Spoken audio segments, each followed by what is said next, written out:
Okay, so this is a review on Aitch. I don't know if it's a mixtape or EP or whatever. But yeah, basically, the title of it's called Polaris. The artwork is in alignment with the title of the project, Polaris, which is interesting. It's a fucking sick as fuck artwork. That is what I'm going to say right now, because if you know anything about the meaning of Polaris, I'm going to get into it right here. What it says here, this is the etymology, like the root word, beginning, whatever, the root word.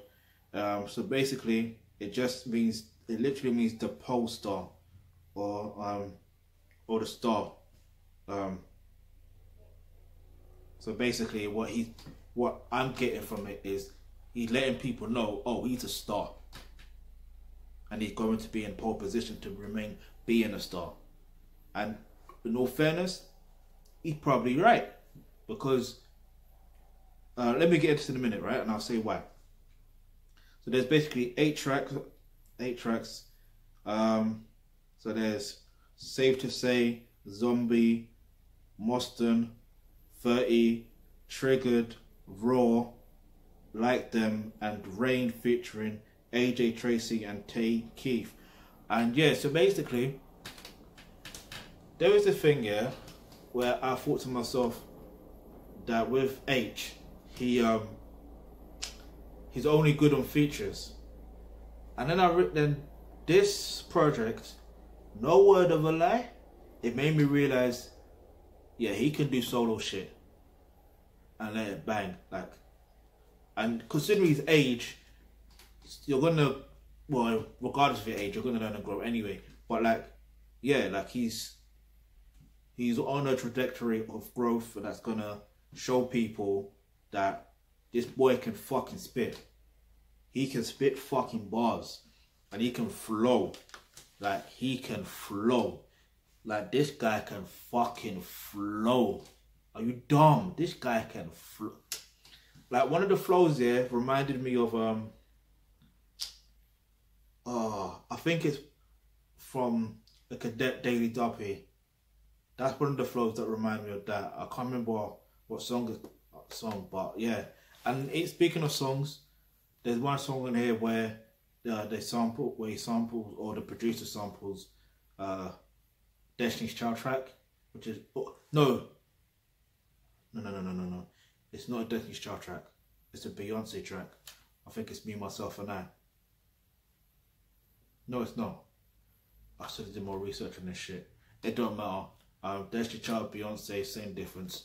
But that's no disrespect to Kelly Rowland and Michelle Williams though, because they always did their part. Let me just throw that out there, because I know some people are gonna be like, I'm throwing shade or whatever. Nah, fuck that shit. Respect to those women right there. They did their thing, innit? And they're still doing their thing as an individual solo artist. And they need to come back and do a Destiny's Child album, reunion tour, all that. Anyway, back to Aitch. So yeah, this was an interesting piece of work. It proved to me that he is here to stay. He's gonna do his thing.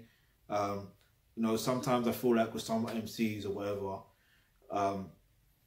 it's like they got talent, they got skill, but then they don't work on it to the point where they are not fading away. I just feel like he's here to stay. Like, it's not because obviously getting colour, like, fuck all that shit. Yes, white privilege does exist. Did it help in his case scenario? Maybe it did, maybe it didn't. I don't fucking know.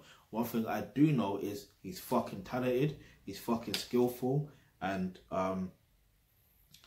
even the fact that he's talking about the amount of money he's made at a young age, and he remembers the time when he never had money and all that stuff there.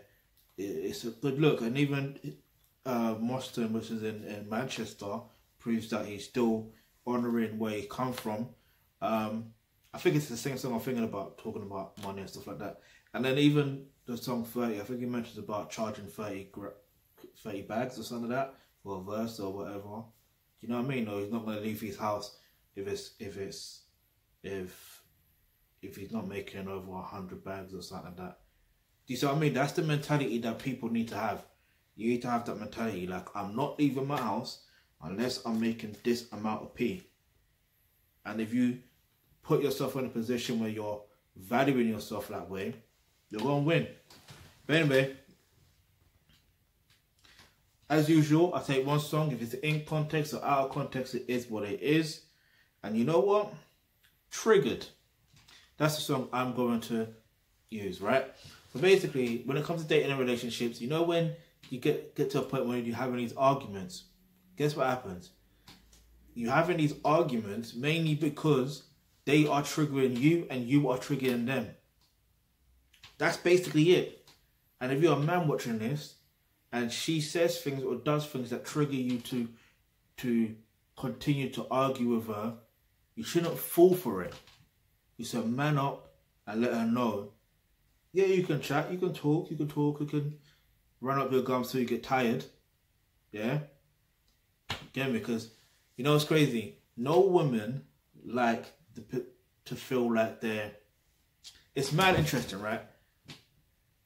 It's like women like to feel like they've been heard. So just do that. Listen attentively. And that's it. All you got to do is just keep your mouth quiet. Listen to what she says. And then if there's anything that you want to say, just say it. But then I say it afterwards. But I say don't say anything at all. That's all you... listen, there's more to it though. There's more to it. I don't want to go into too much detail because every argument or every situation is not necessarily the same. So what I will say is develop yourself as a thoroughbred alpha male, and then you'll know what to do when it comes to these situations. For example, if you click the link in the description box below, you'll get access to online courses such as roles and relationships, and that's where you're going to learn how dating and relationships actually work. And if you're a man watching this, you'll learn how to develop yourself as a thoroughbred alpha male. And if you're a woman watching this, you will learn how to develop yourself as a pure feminine woman and know your nature as man and woman, so you'll be able to just focus your energy to the point where that person doesn't trigger you to the point where you're always consistently arguing. Because let's be real here, arguing is fucking tiring as fuck. It's draining, yeah? Me as a man, me personally, I ain't got time for it, yeah? I ain't got time for it. So, anyway, back to Polaris by Aitch. That I'm gonna give it a 10 out of 10. Yeah, because the rhythms on this thing is cold as fuck. And then like his flows and his delivery and what he's rapping about as well. Because you gotta remember his age, and you gotta remember at the end of the day, it's not like he's bragging or boasting. Technically it is kind of like he's bragging in some tracks, but he's rapping about his reality. Do you see what I mean? And that's, I think for me personally, I feel that's what's important. That's what is fucking important. But anyway, because authenticity actually matters. But anyway, if you've got any questions, any topics you'd like for us to discuss on our videos, leave that in the comment section below. And remember, hit the subscribe button, hit the bell notification, because you never know, the video you suggest might just be next.